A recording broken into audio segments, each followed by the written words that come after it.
Hallo zusammen und herzlich willkommen zu einem weiteren Review. Ziemlich außerhalb der Saison, aber Lego Set 40499 im Santa seine Schlitten muss man natürlich auch mal reviewen. 343 Teile ist für 9 Plus, hat eine Minifigur, nämlich der Santa und 4 Tiere, nämlich die Rentiere. Die haben auch noch Teile dabei, dass man kann die quasi außerhalb vom Schlitten einfach so als Tierli benutzen, was ich super finde. Dann hat es eine völlig sinnlose Information, die überall immer drin ist, die sagt, wir stellen hier auf Papierbags, lernt doch die Information. Dann hat es einen Stickerbogen mit 6 Stickers und es hat auch beprintete Parts und eine Anleitung. Zum Set selber. Es hat natürlich hier die 4 Rentiere, die kann man hier abnehmen, damit der Schlitten einfach so rumsteht. Aber ihr könnt ihn vor allem ein bisschen besser anschauen.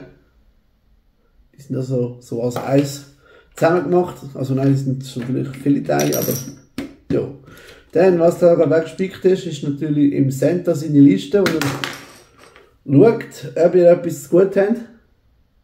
Er hat da noch so einen Lakritz hinten gesteckt. Dann ein bisschen besser auf der Packung sichtbar als in echt. Ist hinten die Schublade und der Radar und seine Liste. Genau. Also die Schublade ist da. Darin hat es ein Rüebli für die Rentiere und ein Bretzeli für den Santa. Interessant finde ich, dass der Santa eine Autonummer braucht. Genau. Dann, vielleicht ein bisschen einfacher, um euch zu zeigen, was der Santa alles so dabei hat. Wähle ich das auch schnell aus. Der Santa will einfach nicht richtig haben. Das kann ich jetzt schon mal sagen. So tief werden der Schlitten, wenn man was anderes rein tun. Die Kufen lassen sich ganz leicht bewegen, falls es sich an Untergrund muss anpassen muss. So viel dazu. Es hat natürlich Sachen drin, wie alle die verschiedenen Päckchen da. Dann eine Gitarre, eine weiße beprintete. Ein paar Ski. Ein Bär. Und 2 Skistöcke. Genau. Im Fall, dass man das nicht sieht vorne.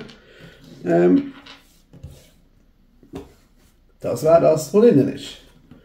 Ich finde, das Set ist super, ein bisschen teuer, aber super. Vor allem, wenn man auch die Rentiere kann, eben für einen Wald verwenden, ohne dass man dass es Weihnachtszeit ist. Genau. Ich hoffe, euch hat das außerhalb der Saison-Review gefallen. Wenn ja, lasst noch gerne einen Daumen nach oben da oder einen Kommentar oder eine Kritik. Oder dürft ihr gerne das nächste Video schauen. Oder sowieso einfach wieder reinschauen. Ich hoffe, euch hat das gefallen und bis nächstes Mal. Ciao zusammen!